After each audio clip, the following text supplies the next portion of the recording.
जय Hind and hello guys, स्वागत है आपका आपके अपने YouTube चैनल ज्ञानदेव होस्ट में। और इस वीडियो में मैं आपको बताने वाला हूं यूनियन पब्लिक सर्विस कमीशन यानी कि UPSC civil services online form 2025 के बारे में कि कैसे आपको ये फॉर्म फिलअप करना है लेटेस्ट अपडेट और लेटेस्ट जानकारी के साथ में, और जो आपके सामने प्रॉब्लम आ रही है उनके सोल्यूशन के साथ में। गाइज मैं आपको बता दूं कि वैसे तो मैं इसके बारे में ऑलरेडी वीडियो बना चुका हूँ और मैं आपको यहाँ पर वो वीडियो दिखा भी रहा हूँ। तो इसमें आप देख सकते हैं कि कितने सारे कॉमेंट्स आए हैं, तो एक एक करके सभी कमेंट्स का आंसर करना पॉसिबल नहीं होता, अलग अलग प्रॉब्लम है, इसलिए वीडियो आपके लिए बनाई जा रही है जहां पर मैं अपनी पूरी कोशिश करूंगा कि वीडियो भले ही लॉन्ग हो जाए, क्योंकि अब इसमें आपको फॉर्म भरने में कम से कम एक दिन लग रहा है। और ये इसलिए हो रहा है क्योंकि यूपीएससी के जो फॉर्म सिस्टम है, डीएफ सिस्टम है, उसमें बहुत सारे सवाल उठे हैं और इस वजह से ये फॉर्म इतना हार्ड कर दिया गया है। अब आपको यहाँ पर जो जानकारी आप पहले प्री एग्जाम के बाद में देते थे वो अभी आपको शुरू में ही देनी पड़ रही है, तो आपको वीडियो को अच्छे से देखना है। पूरी कोशिश करूंगा कि यहाँ पर चाहे वो आपकी कास्ट सर्टिफिकेट की प्रॉब्लम हो, अगर आप SC ST OBC या फिर NCL वाले कैंडिडेट हैं, इसके अलावा डॉक्यूमेंट अपलोड करना, फोटो अपलोड करना है, उसके बारे में सभी जानकारी बहुत अच्छे से आपको एक्सप्लेन की जाएगी। तो आपको वीडियो को पूरा देखना है। अगर उसके बाद भी आपके मन में कोई सवाल कोई डाउट रह जाए तो आप कमेंट के माध्यम से पूछ लेना। अब गाइज अगर आपने अभी तक वीडियो को लाइक शेयर नहीं किया कर दीजिए और चैनल को सब्सक्राइब करके बेल आइकन ऑन कर लीजिए, क्योंकि जब तक ये वैकेंसी का प्रोसेस, इस एग्जाम का प्रोसेस कंप्लीट नहीं हो जाता तब तक आपको इसके बारे में समय समय पर वीडियो के रूप में अपडेट दिए जाएंगे।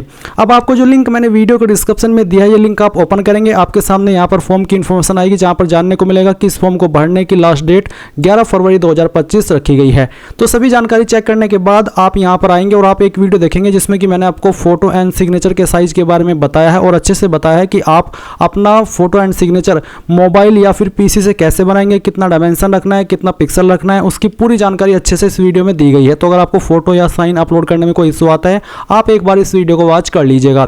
अब आप इंपॉर्टेंट लिंक के सेक्शन में आएंगे और applying online link through OTR इसके ऊपर क्लिक करेंगे। अब आपके सामने ये ऑफिशियल वेबसाइट आ जाएगी जहां से आपको अप्लाई करना है। गाइज अगर आपने इस वेबसाइट का इस्तेमाल करके पिछले एक साल के अंदर कोई फॉर्म भरा है, जब से ये वेबसाइट लॉन्च हुई है, तो आपको नया रजिस्टर नहीं करना है, आपको पुरानी इन्फॉर्मेशन का इस्तेमाल करके ही इसमें लॉगिन होना है, जहां पर आप registered email ID, registered number या फिर OTR ID का इस्तेमाल करके इसमें लॉगिन हो सकते हैं।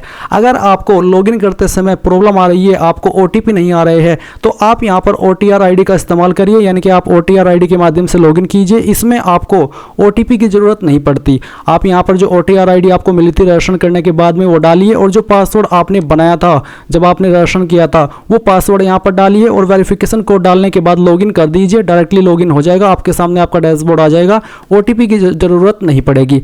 पर गाइज अगर आप फ्रेशर है, आपने इस वेबसाइट का इस्तेमाल करके कोई फॉर्म नहीं भरा, पहली बार इस वेबसाइट को देख रहे हैं या फिर पहली बार आप CSC का ये फॉर्म भर रहे हैं सिविल सर्विसेज का, तो आपको यहाँ पर इसमें नया रजिस्ट्रेशन करना होगा। अब मैं आपको आगे कंप्लीट जानकारी रजिस्ट्रेशन की और जो आपकी प्रोफाइल है या फिर जो आपका OTR है उसके बारे में देने वाला हूं। तो आप यहां पर क्या करेंगे, आपको न्यू रजिस्ट्रेशन इसके ऊपर क्लिक करना है। इसके ऊपर क्लिक करने के बाद में यहां पर गाइज सबसे पहले आपको आपका नाम एंटर करना है। ये नाम आपका 10th के सर्टिफिकेट के अकॉर्डिंग होना चाहिए और पूरा नाम आप यहां पर लिखेंगे। उसके बाद में गाइज आप यहां पर आपके नाम को दोबारा डाल करके वेरीफाई कर देंगे। फिर यहां पर देखेंगे आपसे एक सवाल पूछेगी, क्या आपने कभी आपका नाम बदला है? अगर हाँ तो यस, नहीं तो आप नो करेंगे। फिर जो आपका जेंडर है, मेल फीमेल या ट्रांसजेंडर, वो आप सिलेक्ट करेंगे। जेंडर को दोबारा सेलेक्ट करके वेरीफाई कर लेंगे। इसके बाद आप यहां पर डेट ऑफ बर्थ अपनी सेलेक्ट करेंगे। डेट ऑफ बर्थ भी आपकी 10th के सर्टिफिकेट के अकॉर्डिंग ही होनी चाहिए, तो इस तरह से आप यहां पर इसको सिलेक्ट कर लीजिएगा। ये सिलेक्ट करने के बाद में आप देखेंगे वेरीफाई डेट ऑफ बर्थ, तो आपको यहां पर date of birth same way में अपनी वेरीफाई कर लेनी है, जैसे कि अभी आपको मैंने वेरीफाई यानी कि फिल करके दिखाई है।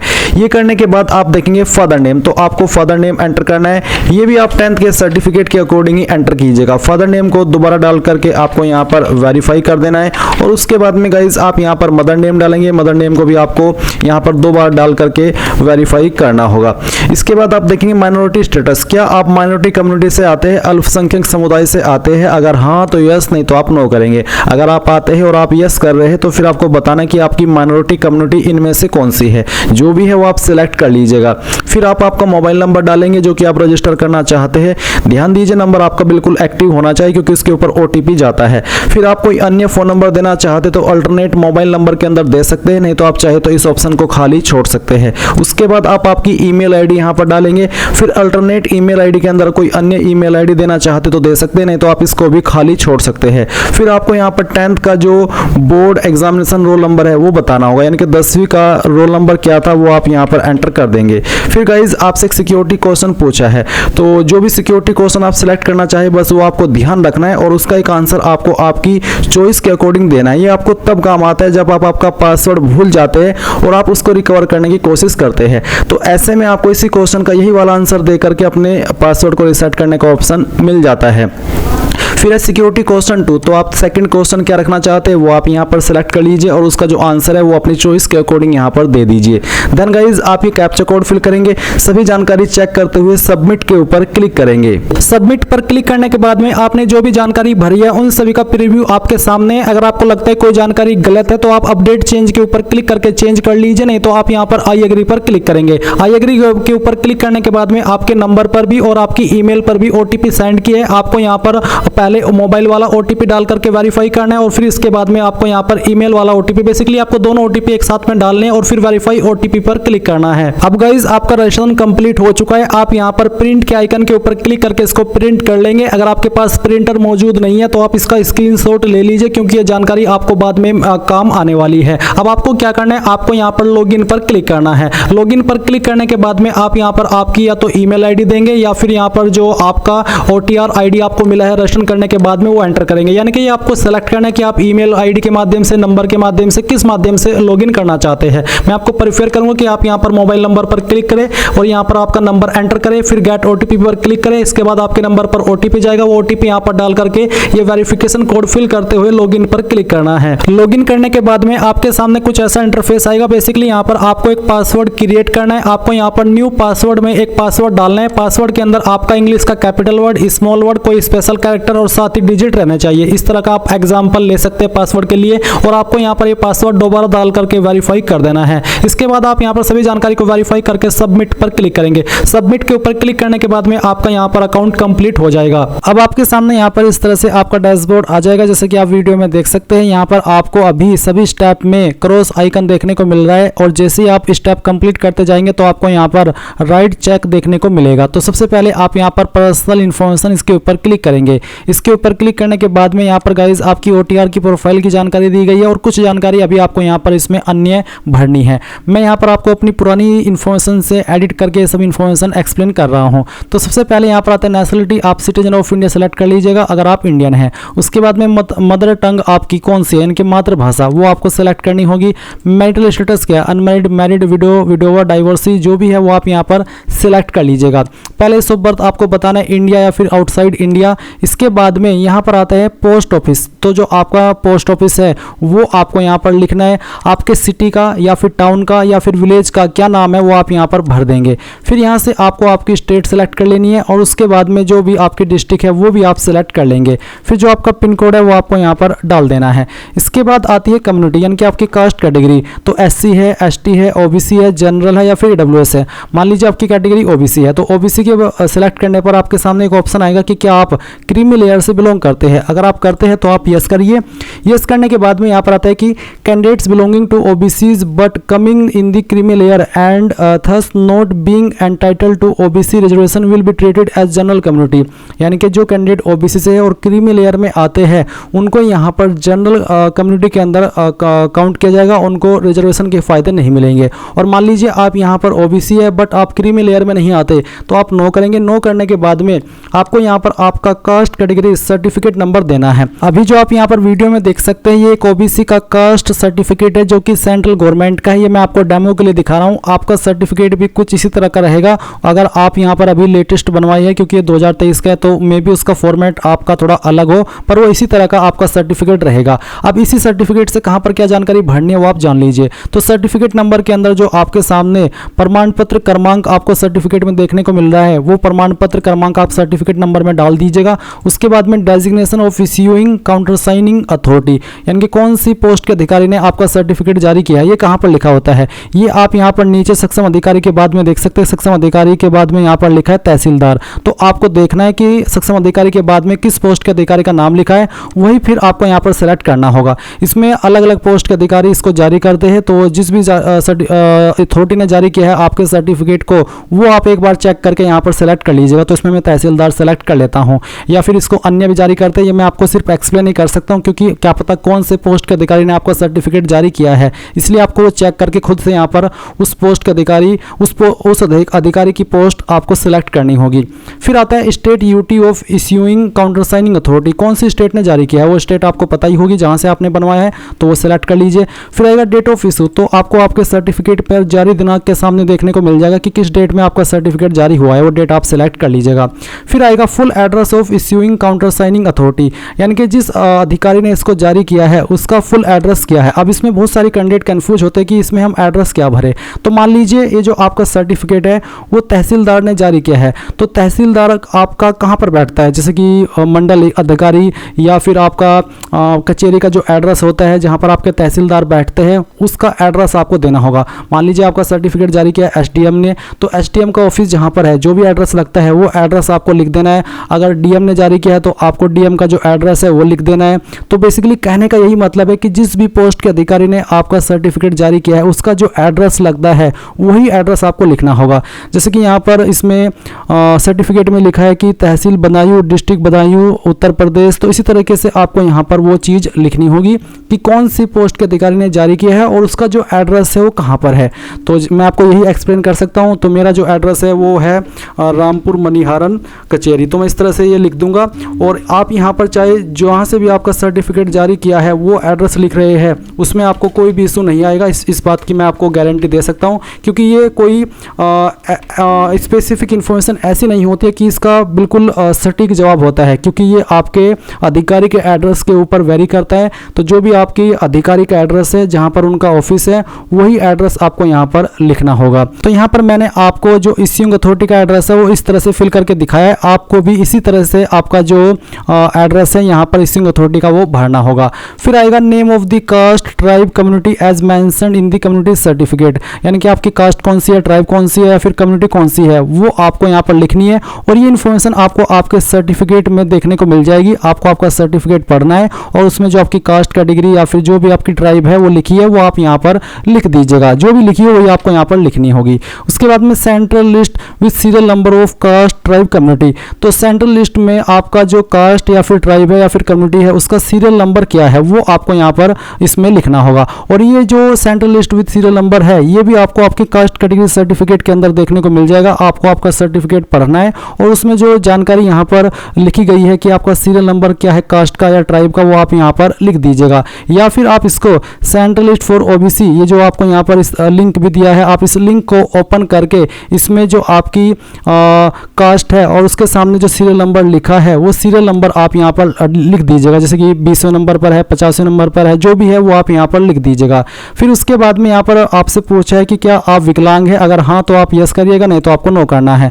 फिर फोटो आइडेंटिटी कार्ड में आप यहाँ पर कोई एक आईडी सेलेक्ट कर लेंगे, इनमें से कोई एक आईडी आपके पास सेलेक्ट होनी चाहिए। जो भी आईडी आप सेलेक्ट कर रहे हैं वो आपको यहाँ पर फिर उसका जो नंबर है वो देना होगा। फिर पूछे कि क्या आप यहाँ पर रिकमेंड किया जाना चाहेंगे, have you ever been recommended as PHPWD candidate, यानी कि क्या आप यूपीएससी के द्वारा पास्ट में विकलांग कैटेगरी के अंदर आए हुए हैं, आपने भरा था फॉर्म, अगर हाँ तो यस, नहीं तो आपको नो करना है। उसके बाद में क्या आप आपकी इन्फॉर्मेशन यूपीएससी को प्रोवाइड कराना चाहते ताकि आपको वो फ्यूचर में जॉब अपॉर्चुनिटीज से संबंधित ईमेल या मैसेज सेंड करे, अगर हाँ तो यस, नहीं तो आप नो कर सकते हैं। चाहे आप इसमें यस करें चाहे नो करें, इससे आपके इस फॉर्म के ऊपर कोई प्रभाव नहीं पड़ेगा।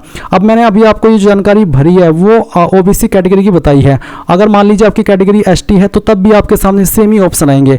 आपको आपका सेंट्रल का कास्ट सर्टिफिकेट उठाना है और उसमें सर्टिफिकेट नंबर जो दिया है वो यहाँ पर भर देना है।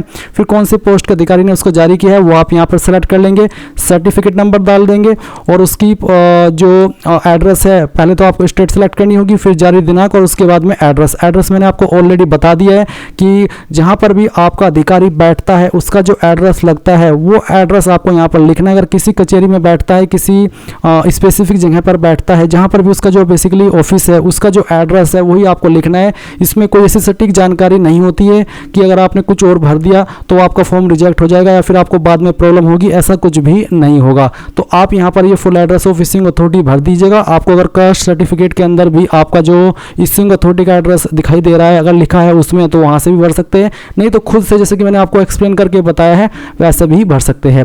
फिर आप यहाँ पर कास्ट, ट्राइब या कम्युनिटी, उसके बाद में उसका जो सीरियल नंबर है आपके कास्ट सर्टिफिकेट के अंदर अगर मेंशन है तो वहाँ से भर दें, नहीं तो आप यहाँ पर ये लिंक ओपन करके PDF ओपन करके उसमें अपनी कास्ट देख लीजिएगा, अपनी ट्राइब देख लीजिएगा और उस ट्राइब के सामने जो सीरियल नंबर है या फिर उसके पहले जो सीरियल नंबर लिखा है वो सीरियल नंबर यहाँ पर आप लिख दीजिएगा। और बाकी की जानकारी ऐसे ही जैसे कि मैंने आपको जब OBC की जानकारी भर कर दिखाई थी वो आपको भरनी है। फिर आप यहाँ पर सेव के ऊपर क्लिक करेंगे। गाइज, पर्सनल इन्फॉर्मेशन सेव करने के बाद में आप यहाँ पर एड्रेस इन्फॉर्मेशन के सेक्शन के ऊपर क्लिक करेंगे और फिर आएगा कॉरेस्पोंडेंस एड्रेस यानी कि परजेंट एड्रेस। तो पहले आप आपका परजेंट एड्रेस भरेंगे जिसमें क्या house number, apartment, building, street, village, यानी कि जो भी चीज आपके एड्रेस के ऊपर एप्लीकेबल है वो आपको यहाँ पर डालनी है और आपको कोई स्पेशल कैरेक्टर या फिर न्यूमेरिक वैल्यू यूज नहीं करनी है।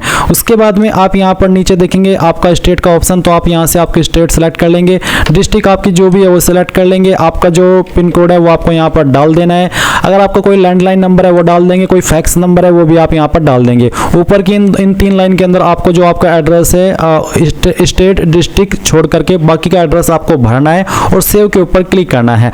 और मैं आपको बता दूं कि अगर आपका परमानेंट एड्रेस और जो आपका कॉरेस्पोंडेंस एड्रेस है यानी कि प्रेजेंट एड्रेस है अगर वो सेम है, अलग अलग नहीं है, तो फिर आप इस बॉक्स के ऊपर टिक कर देंगे, देन आपको दोबारा से परमानेंट एड्रेस भरने की आवश्यकता नहीं पड़ेगी। आप एक सिंगल सेव के अंदर प्रेजेंट एड्रेस भी भर देंगे यानी कि कॉरेस्पोंडेंस एड्रेस भी भर देंगे और आपका परमानेंट एड्रेस भी भर देंगे। एड्रेस की जानकारी सेव करने के बाद में आप फोटो एंड साइन अपलोड के सेक्शन के ऊपर क्लिक करेंगे। यहाँ पर आपको फोटो अपलोड करना है और फिर यहाँ पर आपको बोला है कि how to resize photograph image, यानी कि आपको अगर ये नहीं पता कि आपको फोटो रिसाइज कैसे करना है, उसका एक एग्जांपल आपको दिया है। पर मैं आपको बता दूं कि आपको यहाँ पर इस वीडियो के डिस्क्रिप्शन में जो मैंने लिंक दिया है वो ओपन करने के बाद में अप्लाई ऑनलाइन लिंक से पहले एक वीडियो मिलेगी जिसको वॉच करके आप कैसे फोटो बनाना है मोबाइल से या फिर कंप्यूटर से, उसकी पूरी जानकारी मिल जाएगी, तो आप उसका इस्तेमाल कर सकते हैं। अभी यहाँ पर सिर्फ आपको ये बताया जा रहा है कि कैसे आपको फोटो अपलोड करना है।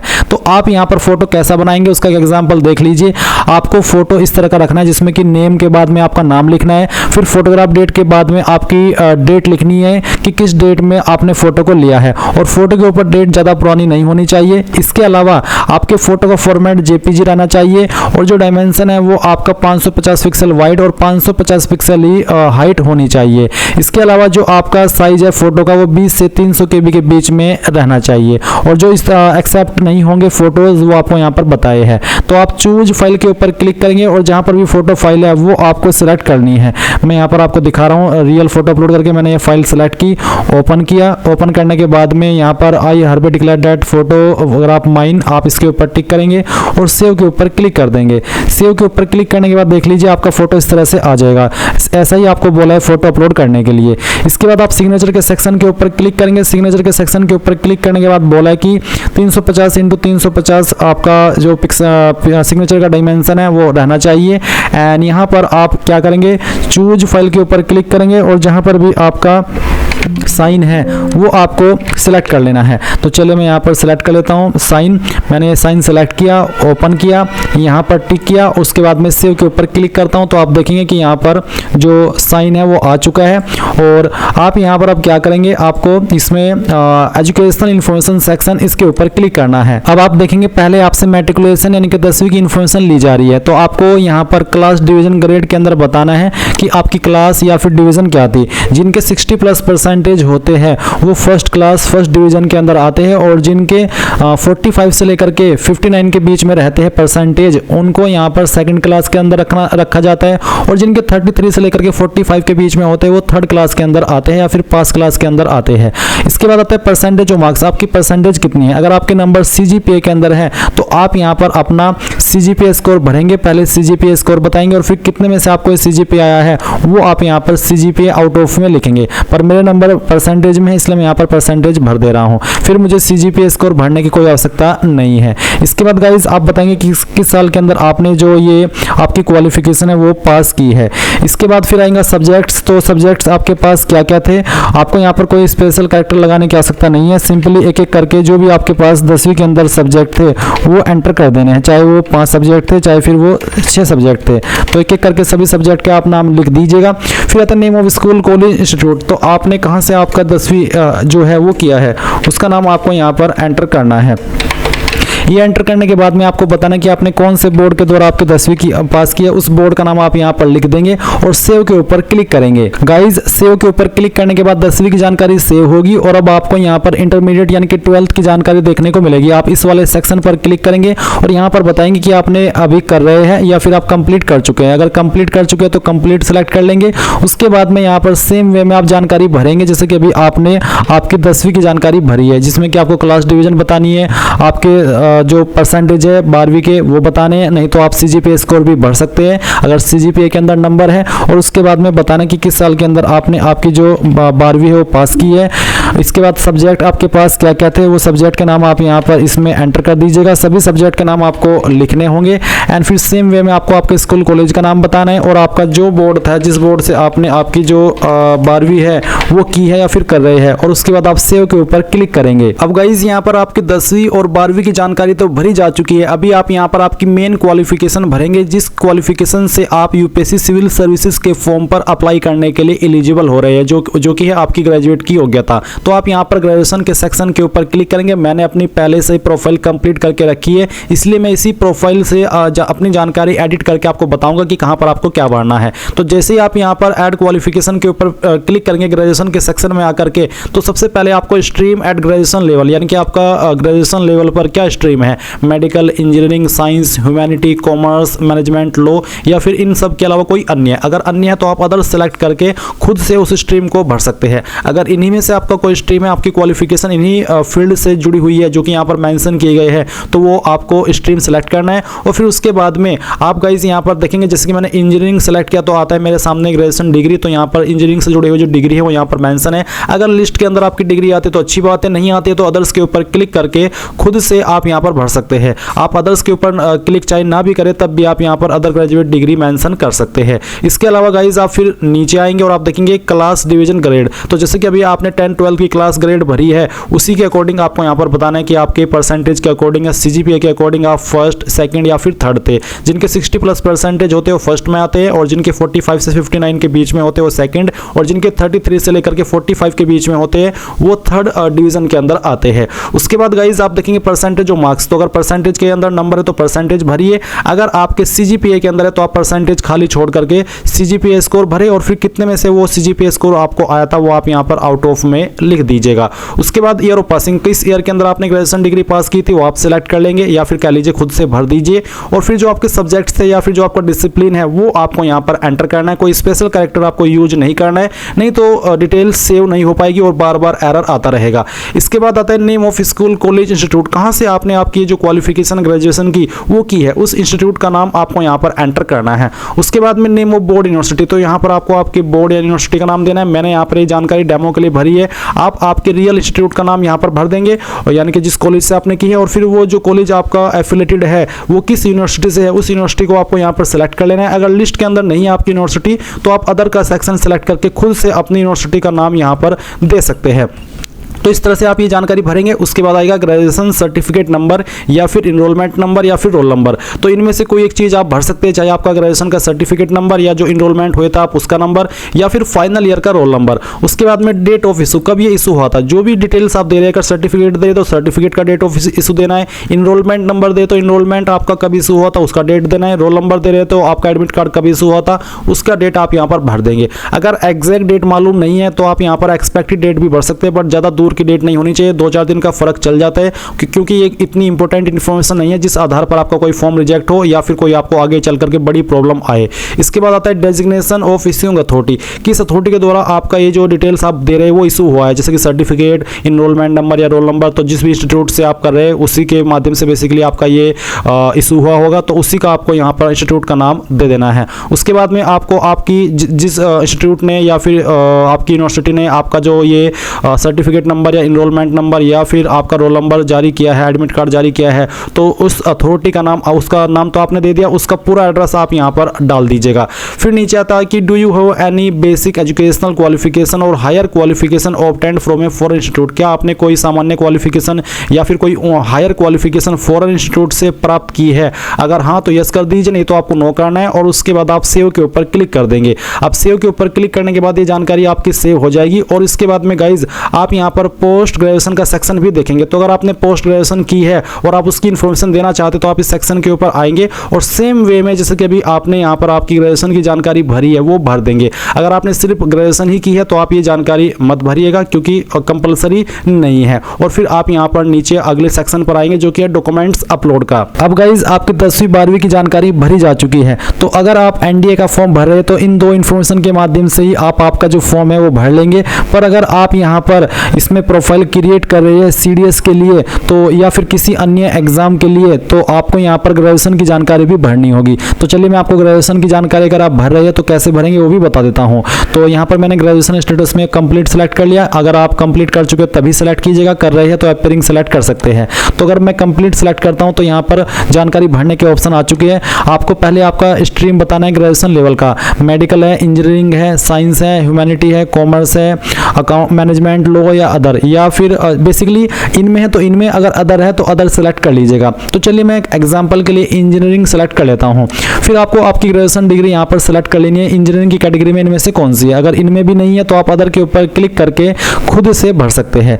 इसके बाद में गाइज यहाँ पर चलिए मैं पहले इनमें से जो क्वालिफिकेशन है वही सिलेक्ट कर लेता हूं। अब आते हैं क्लास डिवीजन ग्रेड। तो सेम वे में बताना है कि आपकी क्लास डिवीजन या फिर ग्रेड क्या है, परसेंटेज और मार्क्स क्या है वो भर दीजिए। अगर सीजीपीए के अंदर है तो आप सीजीपीए भी भर सकते हैं। फिर किस साल के अंदर आपने आपकी क्वालिफिकेशन पास की है वो साल आप यहाँ पर इसमें भर दीजिएगा। फिर सब्जेक्ट्स या फिर स्पेशलाइजेशन क्या था वो आप यहाँ पर लिखिएगा। आपके स्कूल, कॉलेज, इंस्टीट्यूट का नाम आपको यहाँ पर देना है। आपके जो यूनिवर्सिटी है उसका नाम आपको यहाँ पर सेलेक्ट कर लेना है। उसके बाद में ग्रेजुएशन सर्टिफिकेट नंबर या फिर इनरोलमेंट नंबर या फिर फाइनल ईयर का रोल नंबर, इनमें से कोई एक चीज आप यहाँ पर भर देंगे। किस डेट में आपका सर्टिफिकेट इशू हुआ है वो डेट आप यहाँ पर सिलेक्ट कर लेंगे। फिर कौन सी अथॉरिटी ने आपका सर्टिफिकेट जारी किया है उस अथॉरिटी का नाम आपको बताना है, यानी कि कौन से, जैसे कि आपके उसमें डीन होता है, प्रिंसिपल होता है, किसने आपका सर्टिफिकेट जारी किया, किसने उसके ऊपर साइन किए वो आपको बताना है। और फिर उसका जो पूरा एड्रेस है वो भी आपको बताना होगा, यानी कि जो आपके प्रिंसिपल है उनका पूरा एड्रेस क्या है, उनका आपको यहाँ पर पूरा एड्रेस देना होगा। फिर एक सवाल आता है कि do you have any basic educational qualification और higher qualification obtained from a foreign institute, क्या आपने कोई नॉर्मल क्वालिफिकेशन या हायर क्वालिफिकेशन किसी विदेशी इंस्टीट्यूट से प्राप्त की है। अगर हाँ तो यस, नहीं तो आप नो करेंगे और सेव के ऊपर क्लिक करके इस जानकारी को सेव कर देंगे। सेम वे में गाइज अगर आपने पीजी डिग्री की है तो आप पीजी की जानकारी भी सेम वे में भर सकते हैं। अब इसके बाद में गाइज आप यहाँ पर डॉक्यूमेंट्स अपलोड इस सेक्शन के ऊपर क्लिक करेंगे। अब गाइज यहाँ पर आपके सामने डॉक्यूमेंट्स अपलोड का सेक्शन आ जाएगा। वैसे मैं आपको बता दूं कि मैंने ये जो प्रोसेस है ओटीआर का प्रोफाइल कंप्लीट करने का वो पहले ही कंप्लीट कर लिया है और ये वीडियो जब मैं आपके लिए बना रहा हूँ तो इस पार्ट को मैं दोबारा से यहाँ पर रिकॉर्ड कर रहा हूँ ताकि जो भी आपके सवाल डाउट है डॉक्यूमेंट्स अपलोड करने को लेकर के या फिर इस जानकारी को समझने को लेकर के वो मैं आपको अच्छे से क्लियर कर सकूँ और आपको बता सकूँ कि कहाँ पर आपको क्या डॉक्यूमेंट अपलोड करना है और किस चीज़ का आपको ध्यान रखना है। तो वीडियो को आपको यहाँ से अच्छे से समझना है। तो गाइज यहाँ पर आपको जिन डॉक्यूमेंट के सामने इस तरह का रेड स्टार लगा हुआ है इसका मतलब है कि ये आपको 100% अपलोड करना होगा। बिना इसके अपलोड किए आप फॉर्म में आगे नहीं बढ़ पाएंगे। तो जो डॉक्यूमेंट्स आपके ऊपर लागू हो रहे हैं वो आपको यहाँ पर इस तरह से स्टार के देखने को मिलेंगे। तो पहले आता है मैट्रिकुलेशन सर्टिफिकेट जिसमें कि आप आपका 10वीं का सर्टिफिकेट भी अपलोड कर सकते हैं। अगर वो नहीं है तो आप यहाँ पर स्कूल लिविंग सर्टिफिकेट भी अपलोड कर सकते हैं क्योंकि ये आपके डेट ऑफ बर्थ के प्रमाण के रूप में आपसे लिया जा रहा है। जो आप यहाँ पर अपलोड करेंगे ये आपको पीडीएफ फॉर्मेट में अपलोड करना है। अब मान लीजिए आपका सर्टिफिकेट इमेज में है या फिर जो आपने स्कैन करके रखा हुआ इमेज में है तो आप उसको PDF में कैसे कन्वर्ट करेंगे। इसके लिए गाइज आपको गूगल के अंदर आना है और सर्च करना है इमेज टू PDF। ये आपने सर्च किया, सर्च करने पर पहले वाली वेबसाइट आ जाएगी। अब आप इसको ओपन कर लेंगे और जो आपने आपके सर्टिफिकेट का इमेज लिया हुआ है, आपने फोटो लिया है, इसको स्कैन किया हुआ है, वो फाइल आपको यहाँ पर सिलेक्ट करनी है। मैं डेमो के लिए आपको यहाँ पर ये सिलेक्ट करके दिखा रहा हूँ। मैं इस फाइल को सिलेक्ट करता हूँ, ओपन करता हूँ, इस तरह से आपकी फाइल आएगी। अगर आप मल्टीपल फोटो एक PDF के अंदर ऐड करना चाहते हैं, यानी कि आपके पास 2-3 फोटो है आपकी मार्कशीट के या सर्टिफिकेट के, तो आप उनको यहाँ पर 2-3 को एक साथ में सिलेक्ट कर सकते हैं और फिर कन्वर्ट टू PDF इसके ऊपर क्लिक करेंगे। आपकी फाइल यहाँ पर आ जाएगी। डाउनलोड PDF जैसे आप कर देंगे तो ये फाइल आपके मोबाइल या कंप्यूटर के अंदर ऑटोमेटिकली डाउनलोड हो जाएगी। अब उसके बाद आप यहाँ पर आएंगे, चूज फाइल के ऊपर क्लिक करेंगे और जो फाइल अभी आपने कन्वर्ट किया PDF के अंदर वो सिलेक्ट कर लेंगे, ओपन करेंगे और यहाँ पर जो आपकी फाइल है वो इस तरह से अपलोड हो जाएगी। आप इसके व्यू के ऊपर क्लिक करके इसको व्यू भी कर सकते हैं। फिर आता है ग्रेजुएशन पास्ट सर्टिफिकेट या फिर मार्कशीट और इक्विवेलेंट एजुकेशनल क्वालिफिकेशन।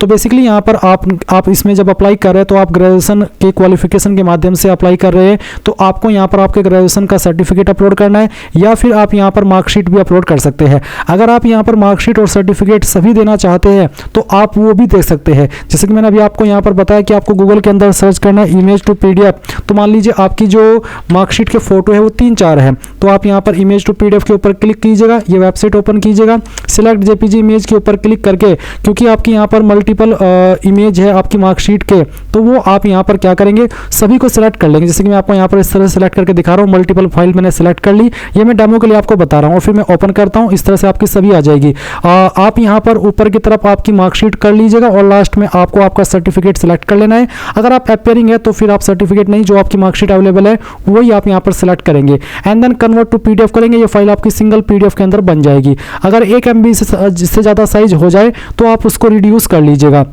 बिना क्वालिटी लूज किए। तो ये जैसी फाइल आपकी अवेलेबल हो जाएगी तो आप यहाँ पर चूज फाइल के ऊपर क्लिक करेंगे, डाउनलोड्स के सेक्शन में आएंगे और वो फाइल सेलेक्ट करके यहाँ से ओपन कर देंगे, ये फाइल भी आपकी आ जाएगी। इसी प्रकार से आप यहाँ पर फोटो ID अपलोड करेंगे, जिसमें कि आप Aadhaar card, voter ID, PAN card, यानी कि इनमें से कोई भी ID को अपलोड कर सकते हैं और इसको भी आपको PDF फॉर्मेट में ही अपलोड करना है। फिर अगर आप SC ST OBC NCL या फिर EWS कैटेगरी कैंडिडेट है तो आपको आपका कास्ट सर्टिफिकेट यहाँ पर अपलोड करना है सेम वे में PDF फॉर्मेट में, जैसे कि मैंने आपको बताया।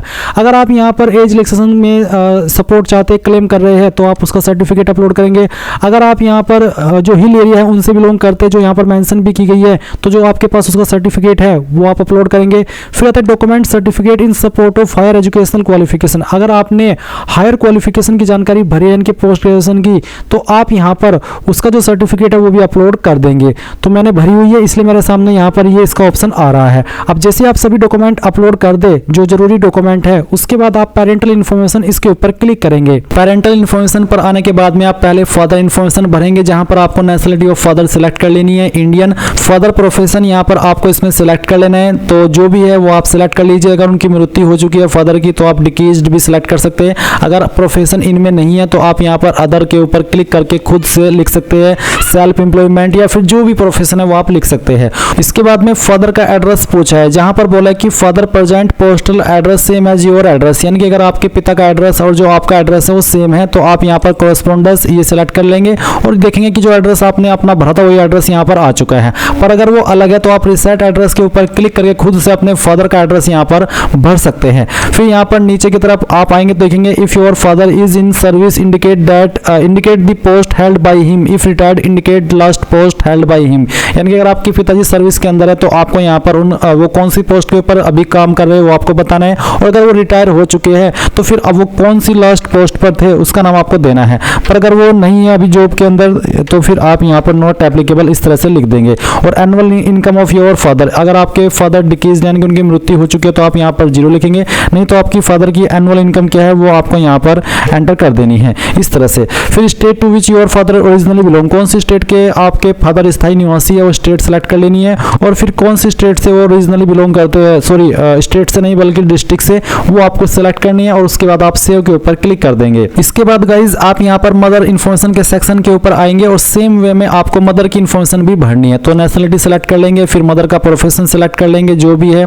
उसके बाद में आप यहाँ पर नीचे की तरफ एड्रेस को बता देंगे कि क्या एड्रेस है, या फिर आप चाहे तो फादर एड्रेस का ऑप्शन टिक करके जो आपके फादर का एड्रेस है वो यहाँ पर आ जाएगा।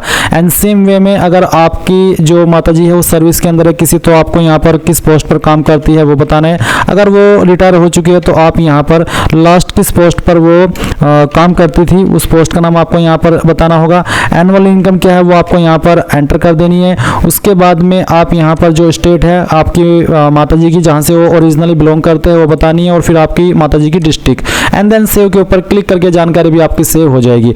अब आप यहाँ पर क्या करेंगे, आपको एम्प्लॉयमेंट इन्फॉर्मेशन सेक्शन के ऊपर क्लिक करना है। यहाँ पर पूछा है योर प्रेजेंट एम्प्लॉयमेंट, अगर आप यहाँ पर इनमें से किसी स्टेट डिपार्टमेंट के अंदर एम्प्लॉयड है, जैसे कि central, state, PSU, private, other, तो आप बता दीजिए। अगर आप अभी नॉट एम्प्लॉयड है तो नॉट एम्प्लॉयड के ऊपर क्लिक करेंगे। फिर आपसे पूछेगी क्या कभी आपने जॉब की है, एम्प्लॉयड रहे हैं, अगर हाँ तो यस, यस करने के बाद मैं आपको बताना कि गवर्नमेंट पब्लिक एंटरप्राइज, अगर हाँ तो यस, नहीं तो अगर यस तो फिर बताएंगे इफ गवर्नमेंट सर्विस, तो आपको इंटीमेशन शुरुआती डेट बतानी कि कब आपने जॉब ज्वाइन की थी, अगर नो तो आप नो कर सकते हैं। पर अगर आप कभी एम्प्लॉयड हुए नहीं है अभी तक तो आप नो कर दीजिएगा सिंपली। फिर पूछेगी have you ever been self employed, क्या आपने कभी सेल्फ एम्प्लॉयड यानी कि खुद से कोई काम करा है, अगर हाँ तो यस, नहीं तो आप यहाँ पर नो भी कर सकते हैं। उसके बाद आप सेव कर देंगे, ये जानकारी आपकी यहाँ पर सेव हो जाएगी। फिर आएगा यूपीएससी एग्जामिनेशन इन्फॉर्मेशन, तो आप यहाँ पर इसके ऊपर क्लिक करेंगे। इसके ऊपर क्लिक करने के बाद पूछेगी क्या कभी आप यूपीएससी के एग्जाम से निकाले गए हो, ब्लैक लिस्ट किए गए हो, अगर हाँ तो यस, नहीं तो आप नो कर देंगे। क्या कभी आप यूपीएससी एग्जामिनेशन के अंदर प्रीवियस किसी ईयर के अंदर अपीयर हुए हैं किसी भी एग्जाम में, अगर हाँ तो यस, नहीं तो आप नो करेंगे। Have you ever accepted allocation to a service post on the basis of civil service examination held in earlier year, यानी कि जो एलोकेशन होती है या फिर पोस्ट है वो आपको सिविल सर्विस एग्जाम के माध्यम के आधार पर पहले कभी किसी ईयर में मिली है, अगर नहीं तो आप पहली बार ये फॉर्म भर रहे हैं तो आप यहाँ पर नो कर दीजिए। उसके बाद में सेव के ऊपर क्लिक कर दीजिए। इसके बाद ये जानकारी भी आपके सेव होगी। अब आता है achievement, prizes, medals and others, तो आप इसके ऊपर क्लिक करेंगे। यहाँ पर है particulars at the university, state, in national level in respect of following, तो अगर आपको कोई प्राइज मिला है, मेडल मिला है, स्कॉलरशिप मिली है तो आप यहाँ पर बताएंगे। स्पोर्ट्स रिलेटेड या एनसीसी रिलेटेड जानकारी इसमें भरेंगे। Position of destruction leadership held in school college अगर कोई मिली है तो आप बताएंगे, यहाँ पर लिख देंगे। अदर एक्स्ट्रा करिकुलर एक्टिविटीज़ में या इंटरेस्ट में आपकी जो हॉबीज़ है वो आप यहाँ पर बता देंगे। उसके बाद एक सवाल है कि वेदर योर फैमिली ओन्स और possess any of the following asset, 5 एकड़ ऑफ एग्रीकल्चर लैंड या फिर उससे ज़्यादा, रेसिडेंटल फ्लैट 1000 स्क्वायर फीट या उससे ज़्यादा, residential plot 100 square yards and above in notified municipalities, residential plot of 200 square yards and above in area other than notified municipalities. अगर आपके पास इनमें से कोई एक चीज़ भी है तो आप यस करिए, अगर नहीं है तो आप नो कर दीजिए। यस करने पर भी कोई अतिरिक्त ऑप्शन नहीं आ रहा है। इसके बाद लैंग्वेज इंक्लूडिंग इंडियन लैंग्वेज, तो आपको यहाँ पर लैंग्वेज की जानकारी देनी है।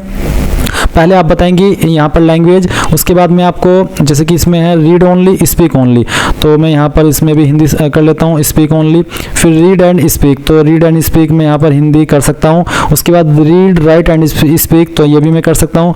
एग्जामिनेशन पास, तो अगर आपने कोई एग्जाम पास किया है तो आप यहाँ पर बता दीजिए। जैसे कि मैंने 10वीं हिंदी के अंदर पढ़ी है और उसमें एग्जाम भी पास किया, तो मैं ऐड के ऊपर क्लिक करता हूँ। ऐड के ऊपर क्लिक करने के बाद में यहाँ पर जानकारी आ चुकी है। रीड भी कर सकता हूँ, बोल भी सकता हूँ। इसी तरह से आप यहाँ पर जो आपको सेकंड लैंग्वेज आती है वो सेकंड लैंग्वेज भी आप सिलेक्ट कर लीजिएगा। यहाँ पर सिर्फ इंडियन लैंग्वेज है, कोई अन्य लैंग्वेज नहीं है, यानी कि इंग्लिश का ऑप्शन इसमें नहीं है। तो आप यहाँ पर कोई अन्य लैंग्वेज जो कि इंडियन ही हो वो आपको आती है तो सेम वे में आप बता देंगे और फिर सेव के ऊपर क्लिक कर देंगे। सेव के ऊपर क्लिक करने के बाद गाइज आप यहाँ पर देखेंगे कि जो आपकी OTR प्रोफाइल की इंफॉर्मेशन है वो आपकी कंप्लीट हो चुकी है। अगर आप यहाँ पर ग्रीन चेक देख पा रहे हैं तो इसका मतलब है कि आपके सभी फील्ड भरे जा चुके हैं और आपने सभी जानकारी भर ली है। अभी आपको इसमें अप्लाई करना है, मेन अप्लाई अब आपका शुरू होगा। ये आपने अभी तक आपकी प्रोफाइल कंप्लीट की है तो आप अप्लाई करने के लिए यहाँ पर लेटेस्ट नोटिफिकेशन इसके ऊपर क्लिक करेंगे। लेटेस्ट नोटिफिकेशन के ऊपर क्लिक करने के बाद गाइज आपके सामने यहाँ पर सिविल सर्विसेज प्रीलिमिनरी एग्जाम 2025 आ जाएगा। अभी आप यहाँ पर देख सकते हैं इसमें अपडेट एडिट OTR, यानी कि अगर आप अपने पार्ट 1 को अपडेट करना चाहते हैं, एडिट करना चाहते हैं तो आप इस ऑप्शन के ऊपर क्लिक करके कर लेंगे, नहीं तो आपको यहाँ पर क्लिक हियर फॉर पार्ट 1 इसके ऊपर क्लिक करना है। देन आपके सामने इंस्ट्रक्शंस आएंगे, आप इन सभी को चेक करते हुए नीचे की तरफ आएंगे। फिर आपको यहाँ पर यस के ऊपर क्लिक करना है और यहाँ से ओके कर देना है। अब यस करने के बाद जो आपने अभी अपना OTR प्रोफाइल कंप्लीट किया है वो आप देख सकते हैं कि सभी इसमें ग्रीन होने चाहिए, ग्रीन चेक, और इसका ग्रीन चेक होने का मतलब है कि आपने अपने OTR प्रोफाइल को कंप्लीट करके रखा है। अभी आप यहाँ पर नीचे की तरफ आएंगे और आप चाहे तो यहाँ से अपनी प्रोफाइल समरी को एक बार व्यू या प्रिंट भी कर सकते हैं। अब आप जैसे इसके ऊपर टिक कर दे तो आपको आई एग्री इसके ऊपर क्लिक करना है। अब इसके ऊपर क्लिक करने के बाद आप यहाँ पर व्यू पार्ट 1 के ऊपर क्लिक करके इसको व्यू करना चाहिए कर सकते हैं, नहीं तो आप क्लिक हियर फॉर पार्ट 2 इसके ऊपर क्लिक करेंगे। देन आप आपके सामने इस तरह से इन्फॉर्मेशन आएगी। आप सभी जानकारी चेक करने के बाद नीचे की तरफ देखेंगे नेशनलिटी, तो आप सिटीजन ऑफ इंडिया इसमें सेलेक्ट कर लीजिए।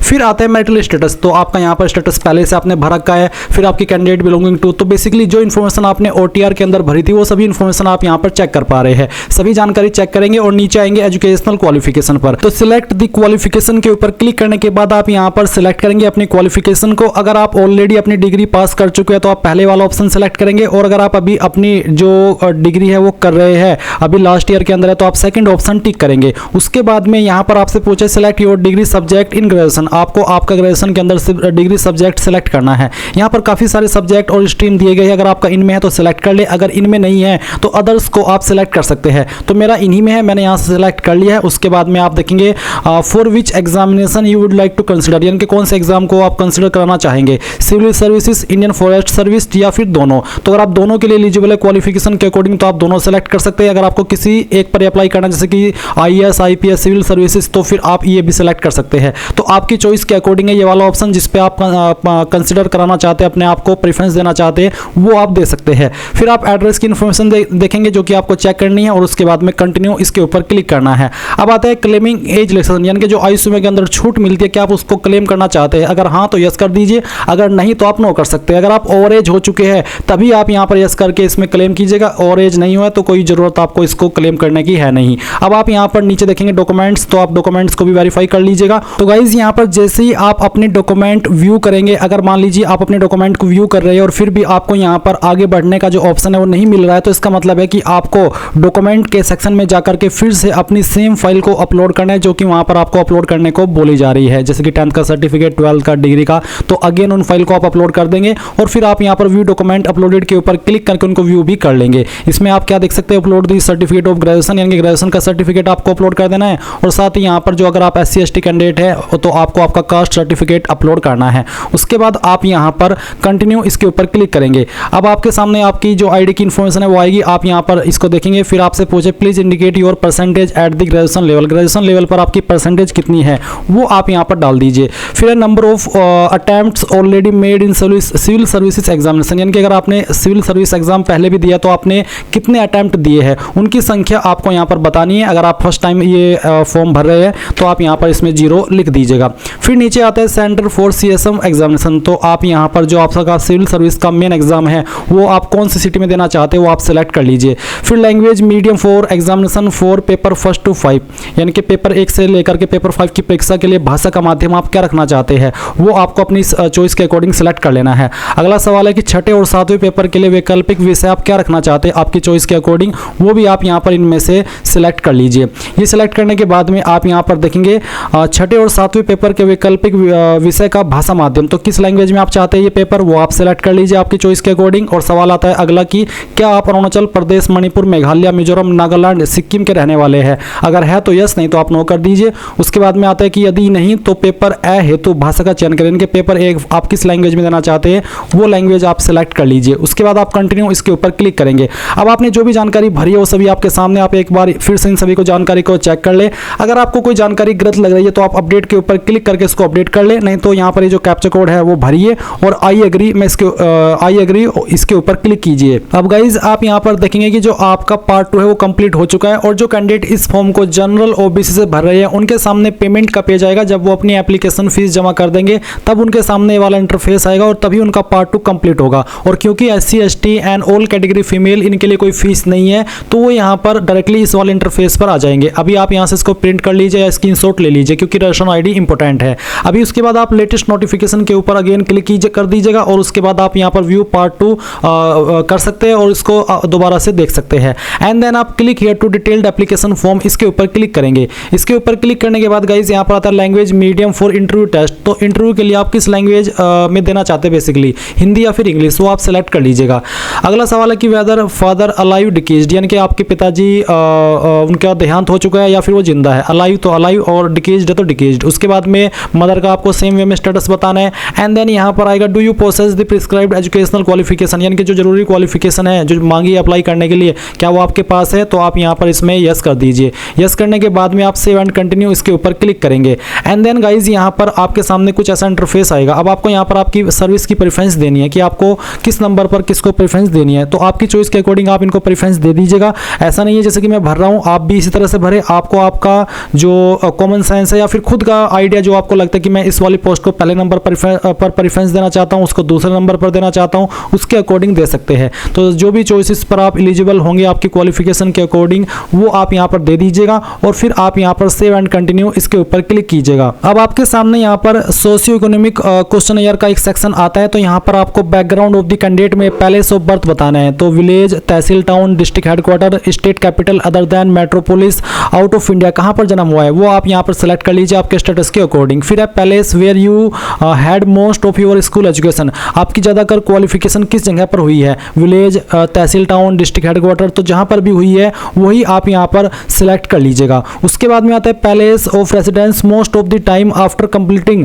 हायर सेकेंडरी एजुकेशन, यानी कि आपकी जो 12वीं कंप्लीट करने के बाद में आप ज़्यादातर किस जगह पर रहे हैं वो आपको बताना है। Village, tehsil, town, district headquarter, तो जहाँ पर भी रहे इनमें से वो आप सिलेक्ट कर लीजिएगा। अगला सवाल है कि place of stay of father guardian most of the time during the last 15 year, यानी कि पिछले 15 साल के अंदर आपके पिताजी या फिर जो आपके गार्जियन है वो कहाँ पर रहे ज़्यादा, तो आपको बताना है इनमें से जो भी आपका स्टेटस है, डिस्ट्रिक्ट हेडक्वार्टर, तहसील, टाउन, तो वो आप सिलेक्ट कर लीजिएगा। फिर सवाल आता है कि after taking into account of your place of birth, place of schooling, place of college education and employment, your father's guardians place of stay, do you consider your background as rural और urban, यानी कि जो आपने यहाँ पर अभी answer किया है इसके अकॉर्डिंग अपने आप को आप किस जगह पर काउंट करते हैं, ग्रामीण एरिया या फिर शहरी एरिया, तो आपके स्टेटस के अकॉर्डिंग आपको सेलेक्ट कर लेना है। इसके बाद आता है एजुकेशनल पर्टिकुलर्स, तो यहाँ पर स्कूल ऑफ लिविंग आपको बताना है, इसमें मीडियम ऑफ इंस्ट्रक्शन है, तो स्कूल लेवल आपका क्या है आप बताइए, हिंदी मीडियम था, इंग्लिश मीडियम था, रीजनल लैंग्वेज थी या फिर अदर थी, जो भी था वो आप सेलेक्ट कर लीजिएगा। कॉलेज लेवल क्या का मीडियम क्या था वो आप सेलेक्ट कर लीजिएगा। Type of institute attendant at school level, तो आपने स्कूल लेवल पर जो अपनी पढ़ाई की है वो किस स्कूल से की है, government school, public school, aided private school, missionary school या फिर अदर, तो जिससे भी की है वो आप यहाँ पर सिलेक्ट कर लीजिएगा। उसके बाद में आपको 12वीं का बताना है सेम वे में, और फिर यहाँ पर नीचे आएंगे तो ग्रेजुएशन की जानकारी बताएंगे सेम वे में। आपका यहाँ पर सवाल है कि academic discipline, please mention the academic discipline of educational qualification completed, humanities, commerce, science, engineering, तो जिसमें भी की है वो आप सिलेक्ट कर लीजिएगा। पोस्ट ग्रेजुएशन की अगर आपने जानकारी भरी है तो उसका भी स्टेटस सेम वे में आप बता देंगे। फिर यहाँ पर एमफिल, पीएचडी अगर की है तो भर देंगे, नहीं तो आप इसको ऐसे ही छोड़ देंगे। Employment status, present employment status of the candidate, तो अभी आपका करंट स्टेटस क्या है, एम्प्लॉयड है, अनएम्प्लॉयड है, स्टूडेंट है, रिसर्च स्कॉलर या अदर, तो जो भी है अगर रोजगार है तो एम्प्लॉयड, अनएम्प्लॉयड, बेरोजगार के लिए सेलेक्ट करेंगे, और स्टूडेंट है तो स्टूडेंट, तो जो भी स्टेटस है वो आप सेलेक्ट कर लीजिएगा। फिर आता है कि selection in previous civil service examination, have you been selected on the basis of previous civil service examination, क्या आप सिलेक्ट किए हो प्रीवियस सिविल सर्विस एग्जाम के आधार पर, अगर हाँ तो यस, या फिर नो, या फिर नॉट एप्लीकेबल, अगर नॉट एप्लीकेबल है तो आप नॉट एप्लीकेबल भी सिलेक्ट कर सकते हैं। फिर नीचे आएंगे देखेंगे particulars of the competitive exam for employment finally qualified by you, तो यहाँ पर आपको बताना है select the competitive examination and enter number of times finally qualified by you, तो आप यहाँ पर देख सकते हैं civil service examination, Indian service examination, तो अगर आपने इनमें से कोई एग्जाम दिया है तो वो आप यहाँ पर सेलेक्ट करेंगे, और अगर इनमें वो एग्जाम नहीं है तो आप यहाँ पर एनी अदर एग्जामिनेशन भी सिलेक्ट कर सकते हैं। और फिर number of times finally qualified, तो कितने टाइम्स के बाद में आप उसको क्वालिफाई किए हो उसकी जानकारी आप यहाँ पर भर देंगे। पर गाइज अगर ऐसा है कि आपने यहाँ पर कोई एग्जाम नहीं दिया तो आप इसको ऐसे ही सिलेक्ट के ऊपर रहने दीजिएगा और इसको जानकारी को मत भरिएगा, क्योंकि ये उन्हीं के लिए एप्लीकेबल हो रही है जिन्होंने इनमें से कोई भी एग्जाम दिया है, और वो दिया है तो फिर वो किस लेवल पर जाकर के, किस अटेम्प्ट के ऊपर जाकर के उसने वो पास किया है। इसके बाद यहाँ पर आता है give two reasons in order of priority for preferring civil services, तो फर्स्ट प्रायोरिटी आपको बतानी है, जैसे कि बेटर पे, बेटर सर्विस कंडीशन, तो क्यों आप इसको प्रीफर कर रहे हैं, क्यों आप ये जो आपका यूपीएससी सिविल सर्विस एग्जाम है वो देना चाहते हैं, या फिर आप सिविल सर्विस या सिविल सर्वेंट बनना चाहते हैं, तो कोई भी एक रीजन आपकी चॉइस के अकॉर्डिंग आप यहाँ पर बता सकते हैं इनमें से जो कि यहाँ पर आपको मेंशन किए गए हैं। जो मैं सिलेक्ट कर रहा हूँ उसके ऊपर ना जाकर के आप अपनी चॉइस के अकॉर्डिंग अपना जवाब यहाँ पर दीजिएगा। सेकंड प्रायोरिटी आप यहाँ पर बता सकते हैं, जो भी है आपका वो आप दे दीजिएगा। फिर है बैकग्राउंड ऑफ पेरेंट गार्जियन, तो फादर गार्जियन का जो बैकग्राउंड है उसके इन्फॉर्मेशन आपको देना है, तो सिलेक्ट एजुकेशनल क्वालिफिकेशन, आपके पिताजी की क्वालिफिकेशन क्या है वो आप सिलेक्ट कर लीजिएगा। फिर मदर की क्वालिफिकेशन आपको सिलेक्ट कर लेनी है। इसके बाद आता है source of information about the civil services examination, यानी कि सिविल सर्विसेज एग्जामिनेशन के बारे में आपको कहां से पता चला है। तो यहां पर आप कोई भी एक रीजन इनमें से सिलेक्ट कर लीजिएगा। उसके बाद में आप नीचे की तरफ आएंगे, देखेंगे coaching attended for civil services prelim exam. तो आपने यहाँ पर कौन सी कोचिंग अटेंड किया, government institute, university, private coaching center, other, या फिर नॉट अटेंडेड। तो जो भी आपका रहा है इनमें से स्टेटस वो आप यहाँ पर सिलेक्ट कर लीजिए आपकी चॉइस के अकॉर्डिंग। अगर अटेंड ही नहीं किया, वैसे ही आप तैयारी कर रहे हैं अपनी खुद से, तो आप नॉट अटेंडेड भी सिलेक्ट कर सकते हैं। मेन एग्जाम के लिए भी आप यहाँ पर सिलेक्ट कर लीजिएगा आपके स्टेटस के अकॉर्डिंग। और आपका जो सिविल सर्विसेज पर्सनैलिटी टेस्ट है ये आपने कहाँ से इसकी परमिशन की है वो भी आप यहाँ पर बता दीजिएगा। इसके बाद यहाँ पर नीचे आएगा नंबर ऑफ अटैम्प्ट। तो civil services preliminary exam number of attempts made, कितने अटैम्प्ट आपने दिए, तो जितने भी दिए वो आप भर दीजिएगा। नहीं दिया है तो आप यहाँ पर 0 लिख दीजिएगा। नंबर ऑफ टाइम्स क्वालिफाइड, तो बेसिकली आप इसमें 0 लिख सकते हैं क्योंकि ये आपको फिल करना अनिवार्य है। सेम वे में सिविल सर्विस मेन एग्जामिनेशन, तो क्योंकि आपने सिविल ही नहीं दिया तो फिर मेन कैसे देंगे, तो इसमें भी बेसिकली 0 आप यहाँ पर लिख सकते हैं। उसके बाद ऑप्शनल सब्जेक्ट, तो यहाँ पर आ चुका है आपका ऑप्शनल सब्जेक्ट। सेकंड है optional subject in previous CS main examination, तो अगर एप्लीकेबल है तो सिलेक्ट कर लीजिएगा, नहीं तो आप इसको ऐसे ही रहने दीजिएगा। फिर यहाँ पर आएगा आपके सामने suggestion, please give specific suggestions if any brief to improve the civil services examination with regard to syllabus examination system. यानी कि अगर आप यूपीएससी को कुछ सजेशन देना चाहते हैं सिलेबस और इसके पैटर्न को लेकर के, कोई भी सजेशन वो हो सकता है आपकी चॉइस के अकॉर्डिंग, जो आपको लगता है वो आप यहाँ पर लिख दीजिए आपकी चॉइस के अकॉर्डिंग, और उसके बाद में सेव एंड कंटिन्यू इसके ऊपर क्लिक कर दीजिए। अब आपके सामने यहाँ पर declaration to be signed by the candidate का एक पेज आएगा जो कि आपको यहाँ पर देख लेना है, और फिर आप प्रीव्यू एप्लीकेशन के ऊपर क्लिक करके आपने जो फॉर्म भरा अभी तक वो भी प्रीव्यू कर लीजिएगा। पूरी जानकारी अच्छे से चेक कर लेनी है। जब आपको लगे कि यहाँ सभी जानकारी सही है तभी आप यहाँ पर have you seen the preview of the application इसके ऊपर क्लिक करके यस करना है, and then part 3 final submit इसके ऊपर क्लिक करना है। अब गाइज यहाँ पर आप देखेंगे center selection and agreeing to declaration, आप इसके ऊपर क्लिक कीजिए, एंड देन यहाँ पर आपका जो एग्जाम सेंटर है मेन प्रीलिमिनरी वाला वो आप सिलेक्ट कर लीजिएगा। ये सिलेक्ट करने के बाद में आप यहाँ पर इसमें नीचे की तरफ डिक्लेरेशन देखेंगे, आई एग्री के ऊपर क्लिक करेंगे, एंड देन फिर आप देखेंगे कि जो आपका फॉर्म है वो बेसिकली कंप्लीट हो जाएगा। गाइज अगर आपके सामने फाइनल प्रिंट लेते समय या फिर फाइनल सबमिट करते समय कोई एरर आ जाता है, जैसे कि मेरे सामने अभी आया था, तो फिर आप अगेन लॉगिन हो जाइएगा, और लॉगिन होने के बाद में आप यहाँ पर view selection center and agreeing to declaration इसके ऊपर देख सकते हैं। साथ ही साथ आप एप्लीकेशन स्टेटस के ऊपर क्लिक करके जो अभी आपने फॉर्म भरा है उसका स्टेटस भी आप यहाँ पर चेक कर सकते हैं। अब अगर गाइज आप यहाँ पर अपने एप्लीकेशन फॉर्म का अभी तक प्रिंट नहीं ले पाए और आपको नहीं पता कि कैसे प्रिंट लेना है, तो आप यहाँ पर देख सकते हैं एप्लीकेशन स्टेटस के बाद में व्यू प्रिंट दिया है, तो आप DAF/CSM क्लिक यार इसके ऊपर क्लिक करेंगे, आपके सामने इस तरह से आप PDF के फॉर्मेट में आपका एप्लीकेशन फॉर्म का प्रिंट आ जाएगा और पूरी जानकारी इसके अंदर आपको दी गई है। तो आप यहाँ पर इसको डायरेक्टली प्रिंट भी कर सकते हैं अगर आपके पास प्रिंटर मौजूद है, नहीं तो आप यहाँ पर PDF के रूप में सेव कर लीजिएगा और बाद में आप इसको प्रिंट करा लीजिएगा। तो इस तरह से गाइज आप लोग इस फॉर्म को भर पाएंगे। मैंने पूरी जानकारी आपको यहाँ पर दे दी है। आई होप आपको यहाँ पर सब कुछ क्लियर हो गया होगा। अगर आपका कोई सवाल डाउट रह गया हो तो आप कमेंट के माध्यम से पूछ लीजिएगा। Thanks for watching. जय हिंद।